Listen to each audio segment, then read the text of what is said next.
अस्सलाम वालेकुम प्यारे दोस्तों। आज हम आपको इस वीडियो में खीरे का जिल्द पर इस्तेमाल और इसके बहुत सारे फ़ायदों से आगाह करेंगे।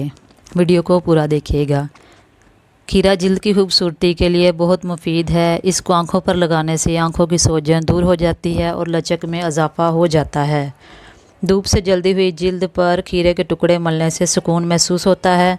दोस्तों, इसके अलावा आप इसके क्यूब्स बनाकर फ्रिज में भी रख सकते हैं और इससे अपने चेहरे की टकोर भी कर सकते हैं, जिससे दाग धब्बे निशाना से निजात मिलेगी। खीरे का जिल्द पर इस्तेमाल और इसका फेस मास्क वक्त से पहले बुढ़ापे को रोकने में मुआवन साबित होता है। खीरा चेहरे के खुले मसामों के लिए भी एक मोजज़ाती काम करता है। इसको लीमू के साथ पेस्ट बनाकर चेहरे पर लगाने से मसाम बंद हो जाते हैं।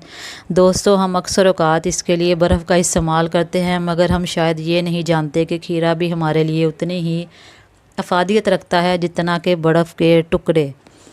अगर बात हो चेहरे की रंगत निखारने की, तो खीरा इसके लिए बहुत अहम किरदार अदा करता है। खीरे को जिल्द पर लगाने से जिल्द तरोताज़ा रहती है और ये जिल्द को देर पा खूबसूरती अता करता है। खीरा गर्मियों में सबसे ज़्यादा इस्तेमाल होने वाली सब्ज़ी है। दोस्तों, इसके साथ साथ खीरा खानों में अपनी लज्जत का भी भरपूर एहसास दिलाता है। मौसम गर्मा में खीरा हर घर में आता है और हम सब इसका इस्तेमाल भी करते हैं, लेकिन इसकी इफ़ादियत से शायद नावाकिफ़ हैं। खानों में खीरे का इस्तेमाल सेहत के लिए नहायत मुफीद साबित होता है। हज़रत अब्दुल्ला बिन जाफ़र रज़ी अल्लाह तआला अन्हु से रवायत है कि रसूलुल्लाह सल्लल्लाहु अलैहि वसल्लम खजूर के साथ किकड़ी का इस्तेमाल करते थे और किकड़ी को उर्दू में खीरा कहते हैं। खीरे में ख़ुसूसी मकदार में पोटाशियम पाया जाता है, जिससे ब्लड प्रेशर नॉर्मल रहता है।